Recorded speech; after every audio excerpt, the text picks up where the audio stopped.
everyone, welcome back to my channel. This video is going to be my first attempt at a video essay, which is a format I have wanted to dabble in for a very long time.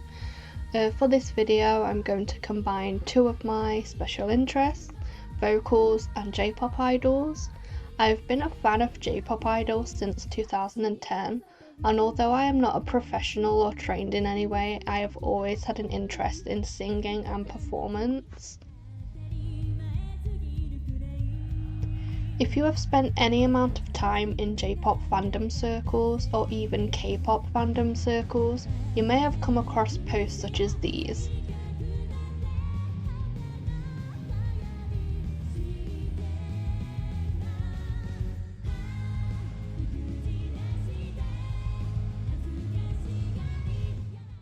As someone pretty acquainted with J-pop idol groups and the talent they have to offer, I have always found it odd and concerning how common and accepted this opinion is amongst strangers to the Japanese idol industry. Why do they believe this? What effects does this have? And my biggest question, where does it come from? Produce48, my mortal enemy in reality TV form, is the answer. For those who aren't aware, Produce48 was the third installment of the Korean Produce series, produced by Mnet and aired in 2018, where around 101 trainees battle for a place in a temporary idol group. Unlike the previous versions of the show, this one had a twist. It was made in collaboration with the J-pop idol empire known as 48 Group, which is led by AKB48. Therefore, the trainee pool for Produce48 was made up of both actual trainees and also established members of the various 48 Group acts. Well, it was clear from the beginning that the show would not be an easy experience for the 48 Group members. During the audition stage of the show, the Japanese contestants were shocked by the strictness of the judges, but also by the almost perfect auditions of the Korean trainees.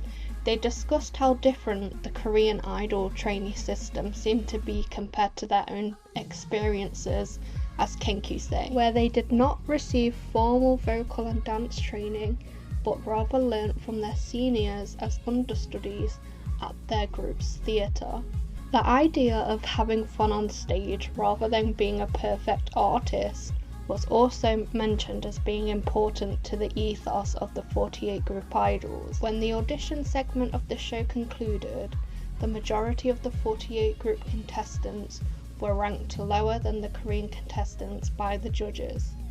The 48 Group contestants continued to struggle yet persevered through the rest of the show, and in the final, 3 48 Group members made it into the group that would become IZ*ONE.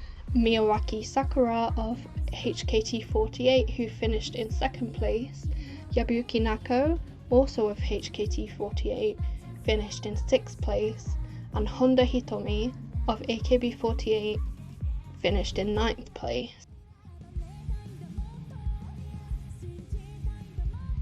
What seems to have happened is that people have used the show's portrayal of the 48 Group trainee system and the performances of the 48 Group members to generalise the entire J-idol industry as not caring about vocals, being more focused on looks, and ultimately talentless. While it is true that J-pop idols focus mainly on entertainment and interactions with their fan base, this has never been at the expense of skill or talent. Now, don't get me wrong, I'm not saying that there are no Japanese idols with weak vocals or weak dance skills.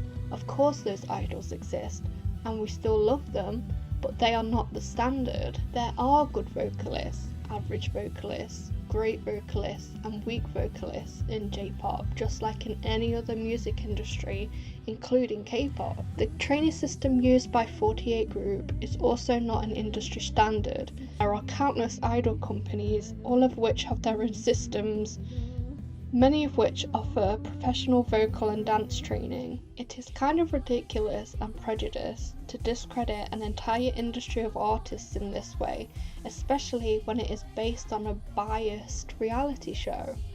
Do I think that the producers of Produce48 had incentive and intentions to portray the 48 group idols as being inferior to the Korean trainees? Absolutely.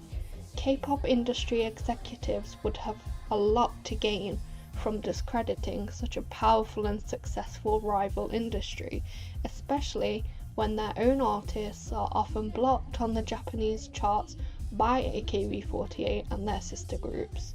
However, this is just my own conspiracy theory and kind of a separate topic, so I'll digress. By now you must be thinking, well, where is all of this J-idol talent you're raving about SNSD pop? You guys are not even ready for the treat of a compilation I have made. Let's begin.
なんか今さら君のそばにいちゃダメだ募らせた想いをどんな風にあなた好きでいられるかなどこを探していないよ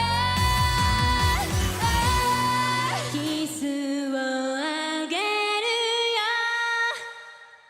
今気づいた想いどんな言葉でも足りないから So, that was really good, wasn't it? So much talent amongst J-pop idols. Who would have known? Jokes aside, I hope that you have learnt something from my incoherent autistic rambling. If this video has changed your mind about Japanese idols or has made you interested in Japanese idols, please consider checking out the other videos on my channel for recommendations on artists and songs to check out. If you are already an idol fan and are just watching for fun, I love you and thank you for keeping our little community alive. Thank you all for watching and I hope you all enjoyed the video. Goodbye!